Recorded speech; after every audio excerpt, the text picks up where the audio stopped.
What's up, B Squad? It is your boy JB, and I am here today, you guys, with a late review of Rated to Love, you guys. Season 10, episode number, I don't know what number this is. Let's see. What number? Episode 6. The episode was titled The Nudist. Now, before we get into it, you guys, if you guys are watching this video or any other video on the channel, and you guys aren't subscribed yet, then I need you guys to do me a solid favor and stop taking me out on this date and having me pay for it at the end of it. You guys know the routine. You guys can do me that favor by liking the video, subscribing to the channel, turning on your post notifications, and also by sharing the video. And with that out of the way, without further ado, you guys, let us discuss Rated to Love. Alright, you guys, so before we get into it, I have a question for Own. Why? Why are y'all doing this? So I had no idea until because I didn't watch the episode live. So I didn't know until I watched the episode yesterday on Saturday, right? Get to the end of the episode, get to a commercial break, and it says, Rated to Love will return this summer. I said, huh? I said, what now? What? I've been reviewing Rated to Love for 3 years now, almost 4 years. April will make 4 years that I've been reviewing Rated to Love. In the almost 4 years that I've been watching this show, OWN has never broken this show up like this. They never gave us 6 episodes and then come back with the rest of the season. Why are y'all doing this? This is like what y'all doing with Love and Marriage Huntsville, Love and Marriage Detroit, DC. Like, I feel like most of us, I know for me, I'm gonna forget about this show before it come. Like, I'm not gonna remember it.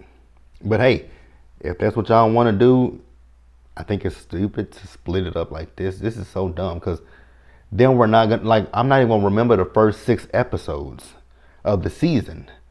Y'all know how it is when I get through. Like, by the time I get to the end of the season, I don't even remember what happened in the first half of the season until we get to the reunion, and I'm like, oh.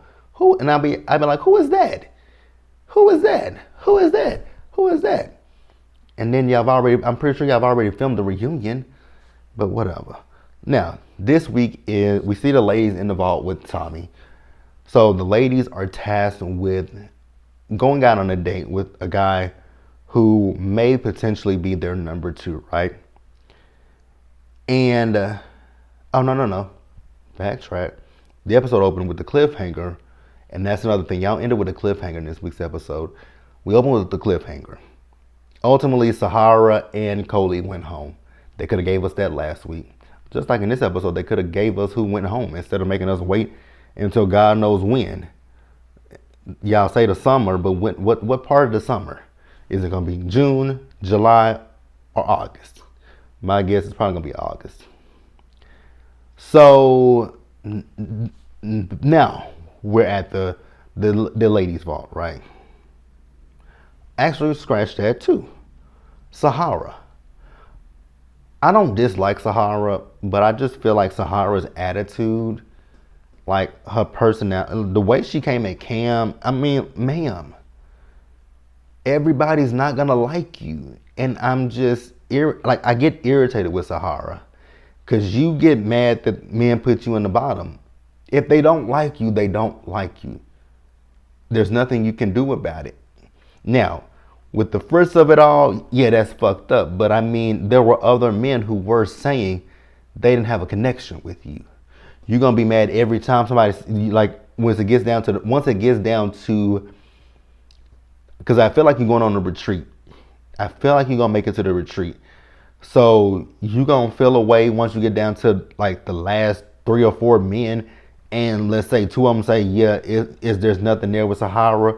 You just gonna have an attitude every time, like, oh, that is my only thing with Sahara that I don't like. Like, I don't like that about Sahara. Like, if you have a connection with Cam, cool. But Cam is now starting to look at you funny style. I don't really care. So, can we talk about something real quick? Because this review, I don't feel like, I know it's not going to be long, and I feel like I'm going to be all over the place with this review because because this episode was all over the place for me because of one person in particular. Actually, two people.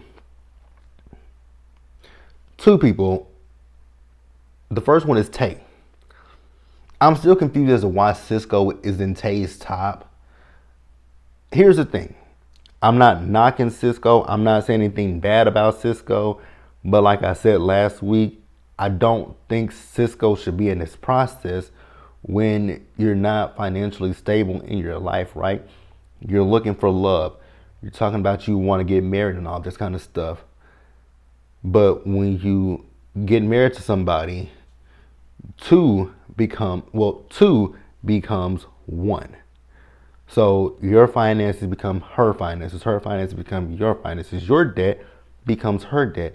Tay, why would you want to take on this man's debt? This man don't have a car, this man don't have a place. So you gonna end up like Madison over there on Married at First Sight with a broke ass bum ass nigga moving into your place, leeching off of you. Again, I'm not saying nothing negative about Cisco. I'm not saying nothing negative about him, but I don't think that, and especially with you, Tay, being a nurse anesthetist, right? You make damn good money. But whatever. The first date we have is Deanna and Hussein. They went horseback riding.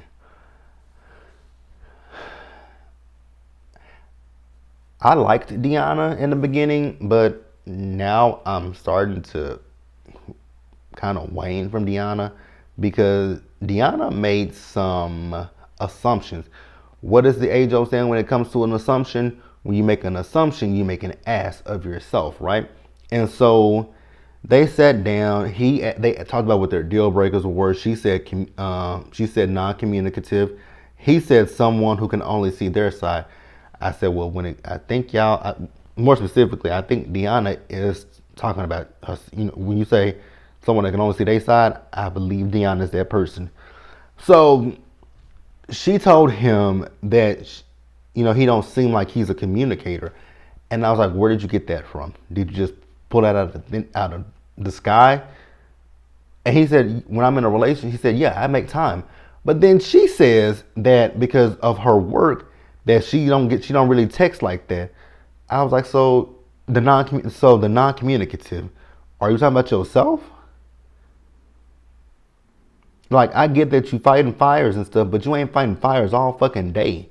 Like, I'm pretty sure there are times that y'all sit at that fire station and y'all ain't got nothing. Like, y'all are not. I'm pretty sure y'all have lag time at the fire station. Every day is not a busy day. Every day is not a busy day. So I'm pretty sure y'all have some lag time throughout the day. So you don't have 5 minutes to send a text message and say, hey, what's up? How you doing? How's your day going? You don't have the time for that? Okay. Now for him to sit there and I guess equate what she does to what a desk person does, yeah, I don't agree with it. But I mean, hell, you started by saying you don't think that he communicates. No, it appears that you don't communicate. Moving on. So, Tay, you have a terrible taste in men. You have shitty taste in men. So, your number 2 is daddy daycare. Why? So, first you go from a man who lives in a room. Again, nothing wrong with that. Ain't got a car. Again, nothing wrong with that. Went through a divorce and ain't got no money because of said divorce. Again, ain't nothing wrong with that.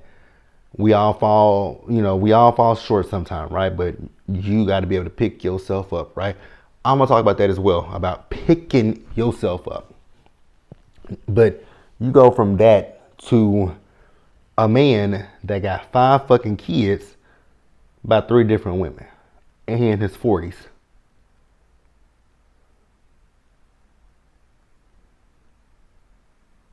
Okay. To be honest with you guys, I wasn't even listening to what they were talking about on a solo date with each other because I just kept sitting here thinking to myself like, Tay, I want better for you. Because Cisco and Daddy Daycare, they ain't it. Especially Daddy Daycare. I would go with Cisco before I go with Daddy Daycare. At least with Cisco, no. I wouldn't go with either one of them. Because Cisco said something last week or the week before, and he said it again in this week's episode. That is just like, no sir. Shanice, we see as she and Cisco went out on a date with each other, right? They did body painting.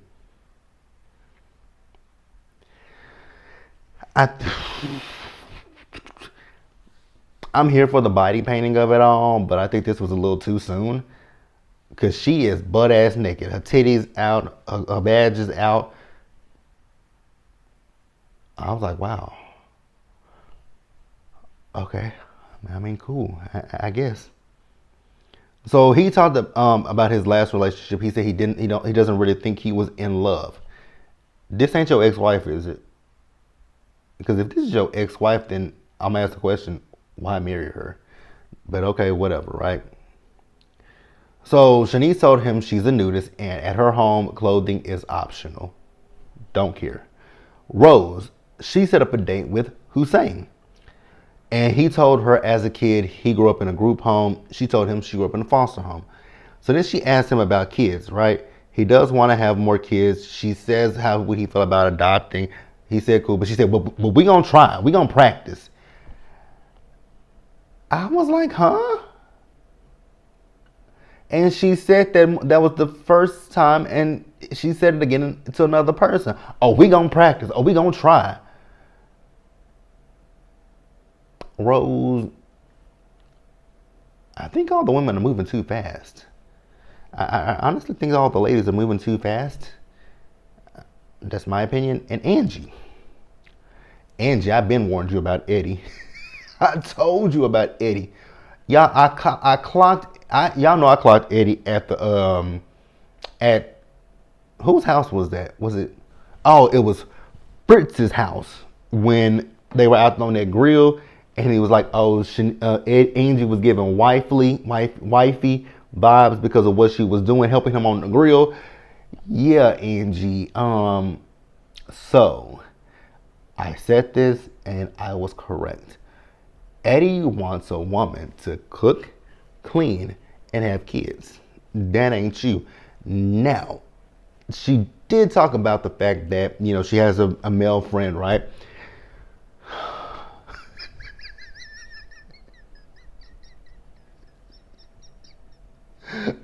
Oh, God. So here's the thing, right? I get Eddie's point of view. And I'm gonna explain. Oh God, because Here's the thing. I'm kind of in a similar situation, not like that. Because the thing is, Angie told him her male friend he ain't going nowhere, right? I kind of understood Eddie and the fact that they tried to do something with each other.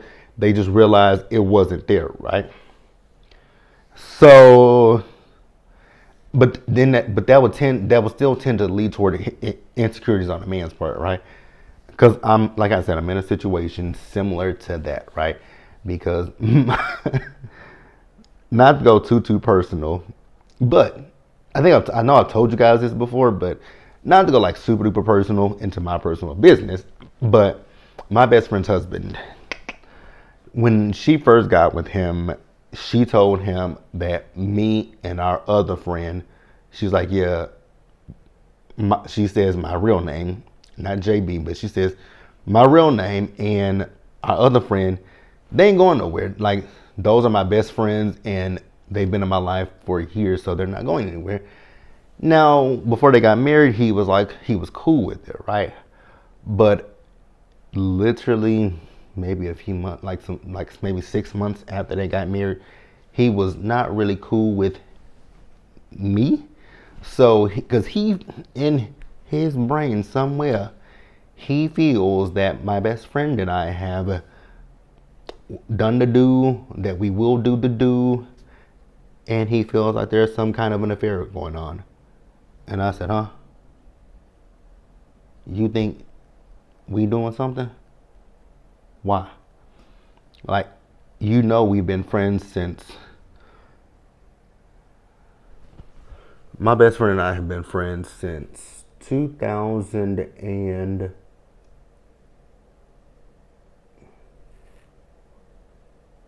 2004. My best friend and I have been friends since 2004. I've known her since 2004. We're in 2025. You do the math. We met in August of 2000. We met in August of 2004. We became friends. We were fast friends. When I say fast friends, we were quick friends, like this. We were quick friends. I remember when it happened. She said, "Let me see your phone," and so I said, "Here." So she put her number in my phone, and when we got home from school, she texted me, and so I was like, "Oh, okay." And so from there, we just started texting each other. We realized we had a lot in common, and we were like, "Okay, this is a friendship," and that's all it's ever been. It's a friendship. And so now our friendship our friendship has morphed over the last 20 years. The friendship has morphed. It's morphed from we first started out as just two cool acquaintances, right? Two people who, were friends. We realized we had classes together, so we became friends with each other. Then we became we realized you're my best friend, I'm your best friend. We realized we were best friends. Then our friendship morphed from best friends to brother and sister. That is my sister. Like, I hate when niggas feel like, I really do hate when niggas feel like, oh, yeah, just because you can't have no male friends, like I don't trust no nigga. I think he gonna try to sleep with you. Not the case. Moving on. So Rose set up a date with Fritz. She's once again talking about kids, asking him if they would consider adopting. He says surrogacy. She says she don't want nobody carrying her babies. I was like, that is so stupid, but whatever.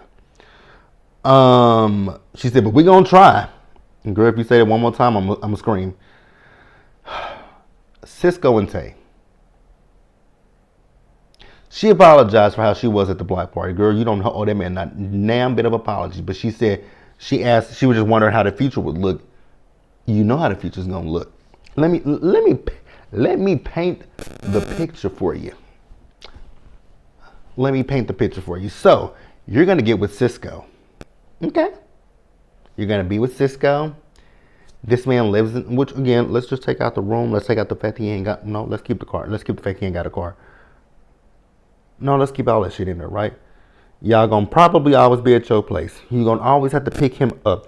You're probably gonna have to pay for every dinner, every date, because he's talking about, he know you like to travel. You're gonna pay for that too. Like everything, you're gonna have to pay for it, right? He ain't gonna pay for a motherfucking thing because I don't see him paying for it, right? Then he lost me when he was like, when he gets into a relationship, that makes him go harder.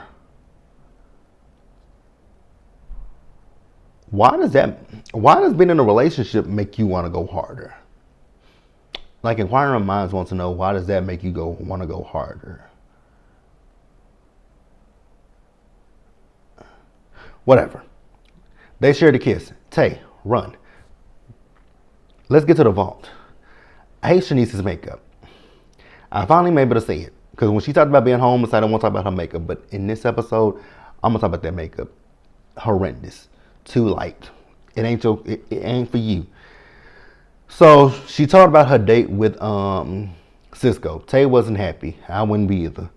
Now, we talked about who the ladies are not feeling, because they just really basically talked about their dates. They didn't talk about who they're feeling and who they're not feeling. They talked about they did talk about who they're not feeling, but they just talked about their dates with the men, right? Deanna's not feeling Hussein. Angie ain't feeling Eddie. Tay ain't feeling Eddie. Sahara's not feeling Eddie. Kiara is not feeling Fritz. Sahara said Fritz texted her looking for a vote. I believe her. Sahara also said that on their last date, he said he was just playing. He did say that. So her and Shanice got into it. I was like, oh my God. Can Sahara go home? Because I really do feel like with Sahara, with this whole Fritz thing, I do feel like it's just a little bit of get back. Do I care about it? Not necessarily, right? So we get to the eliminates. It is Sahara with Fritz, and it is Rose with Eddie. and we were left on a cliffhanger until the summer. I don't know why. I'm confused why we're left on a cliffhanger until the summer. But that's it, you guys. Be sure to like the video, subscribe to the channel, turn on your post notifications, and share the video, you guys. And until the next time, stay safe out there, y'all. Take care of yourselves, wash your hands, be blessed, and I'll see you guys for something else. Bye, y'all.